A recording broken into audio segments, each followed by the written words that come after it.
और खबर असम से है। असम में मुसलमानों के विवाह और तलाक के पंजीकरण के लिए सरकार विधानसभा में विधेयक पेश करेगी। और इस विधेयक में क्या कुछ है, क्या कुछ खास है, आइए देखते हैं इस रिपोर्ट में। असम की हिमंता बिस्वा शर्मा सरकार ने मुसलमानों के विवाह और तलाक के रजिस्ट्रेशन समेत 3 बिल को मंजूरी दे दी है। इस बिल को विधानसभा में पेश किया जाएगा। आज से असम विधानसभा का सत्र शुरू हो रहा है। सरकार इसी सत्र में इसे पास कराने की कोशिश करेगी। इस बिल को लेकर असम के मुख्यमंत्री हिमंता बिस्वा शर्मा ने कहा है कि पहले काजी मुस्लिम विवाह और तलाक के पंजीकरण करते थे, अब सरकारी अधिकारी ये काम करेंगे। उन्होंने कहा है कि इस कानून को बनाने का मकसद राज्य में बाल विवाह को समाप्त करना है।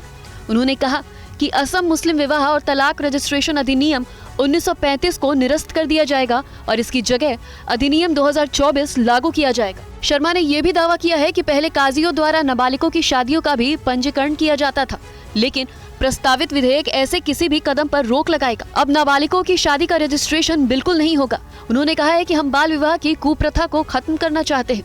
बिस्वा शर्मा ने कहा कि विवाह समारोह के दौरान मुसलमानों द्वारा अपनाई जाने वाली रस्मों पर कोई प्रतिबंध नहीं होगा, लेकिन काजियों द्वारा पंजीकरण पर रोक लगाई गई है।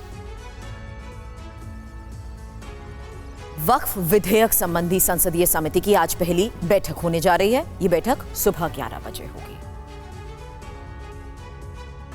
लोकसभा सचिवालय के मुताबिक बीजेपी सांसद जगदम्बिका पाल की अध्यक्षता वाली समिति आज अल्पसंख्यक कार्य के साथ विधि एवं न्याय मंत्रालय के प्रतिनिधियों से मुलाकात करेगी, जिसमें अल्पसंख्यक कार्य मंत्रालय के प्रतिनिधि समिति को प्रस्तावित संशोधनों के बारे में जानकारी देंगे। आपको बता दें कि सरकार ने वक्फ बोर्ड को नियंत्रित करने वाले कानून में संशोधन से संबंधित विधेयक 8 अगस्त को लोकसभा में पेश किया था, जिसे विपक्ष की तीखी नोकझोंक और चर्चा के बाद संयुक्त समिति को भेजने का फैसला किया गया था।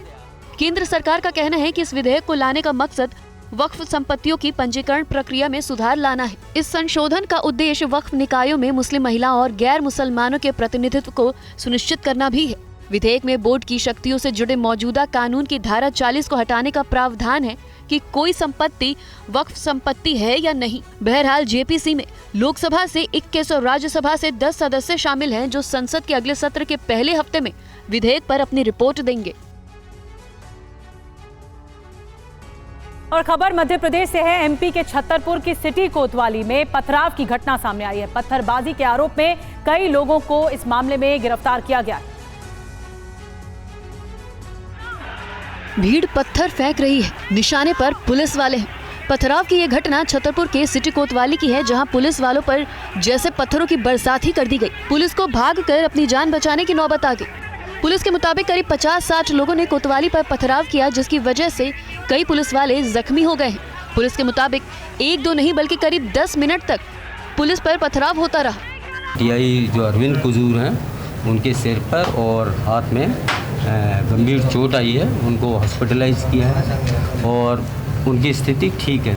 बवाल से पहले की ये तस्वीर देखिए। थाने पर अंजुमन इस्लामिया कमेटी और कुछ मौलवी शिकायत लेकर पहुंचे थे, जो कोतवाली परिसर के साथ उसकी बाउंड्री पर भी जमे थे। पुलिस के मुताबिक आवेदन देने के दौरान भीड़ उग्र हो गई और पथराव शुरू कर दिया, जिसके बाद कलेक्टर समेत पुलिस के सभी अधिकारी घटना के बाद थाने पहुंचे। कानून व्यवस्था पर नजर रखी जा रही है। फिलहाल हालात नियंत्रण में है। पुलिस ने इस मामले में कई लोगों के खिलाफ केस दर्ज किया है। कुछ लोगों को गिरफ्तार भी कर लिया गया है।